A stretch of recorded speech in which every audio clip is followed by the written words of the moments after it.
पात्रचारा नाम की एक भिक्षुनी थी। उसकी कथा बड़ी करुणामयी थी। वह एक धनिक श्रेष्ठ की एकमात्र पुत्री थी। उसे घर से बाहर नहीं जाने दिया जाता था। विवाह योग्य आयु होने पर उसका घर के सेवक से ही प्रेम हो गया, लेकिन उसके पिता उसकी शादी किसी और के साथ करना चाहते थे। तब वह उस सेवक के साथ घर से भागकर किसी अन्य नगर में चली गई और वहाँ उसने उस सेवक से विवाह कर लिया। कुछ समय बाद उसको पुत्र भी हो गया। एक दिन वह अपने पिता के घर जा रही थी। मार्ग में भीषण आंधी तूफान आ गया।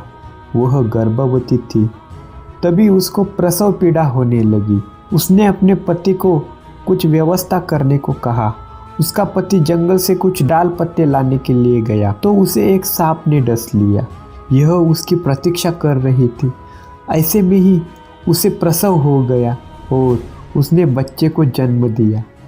उसका पति अभी तक नहीं आया था, इसलिए उसने थोड़ी शक्ति जुटाकर अपने दोनों बच्चों को लेकर घने जंगल में देखने गई।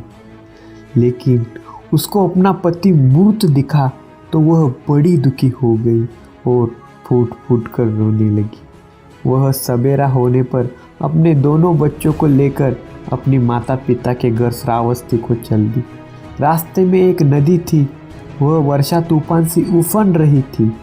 दोनों बच्चों को एक साथ ले जाना कठिन था, तो उसने बड़े बेटे को नदी के किनारे पर ही बैठा दिया और नवजात शिशु को लेकर दूसरे किनारे की तरफ बढ़ चली।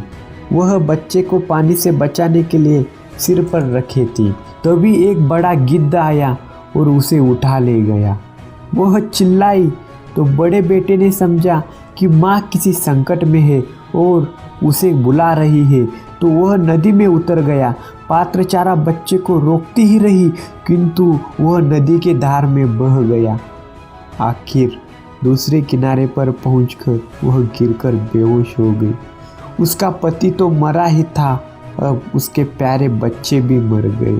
होश में आने पर वह उठकर कई दिन पैदल चलकर श्रावस्ती पहुंची, जहां उसके माता पिता रहते थे। लेकिन इसे वहां कोई नहीं मिला। उसे पता चला कि उसके माता पिता की मृत्यु घर में आग लगने के कारण हुई है। जिस दिन वह वहां पहुंची उसी दिन माता पिता का शव संस्कार हो रहा था। पात्रचारा सड़क पर ही गिरकर अचेत हो गई। वह अब जीवित नहीं रहना चाहती थी। अब जो दिल से टूटा था, अपनी जिंदगी से हारा था। ऐसा लगा कि पंछी तो उड़ गया है, सिर्फ पिंजरा ही रह गया है। उसका जीवन कब का उड़ चुका था।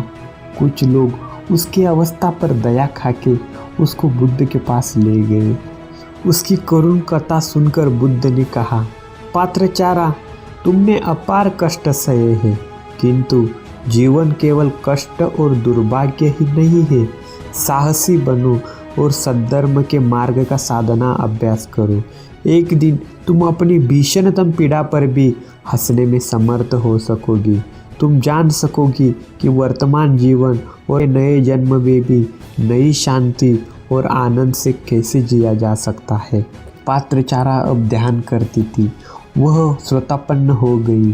अब वह आनंद और शांति से रहने लगी। दोस्तों, आपके जीवन में भी बड़ा दुख होगा, लेकिन आप चिंता मत करिए, जल्दी सुख भी आएगा।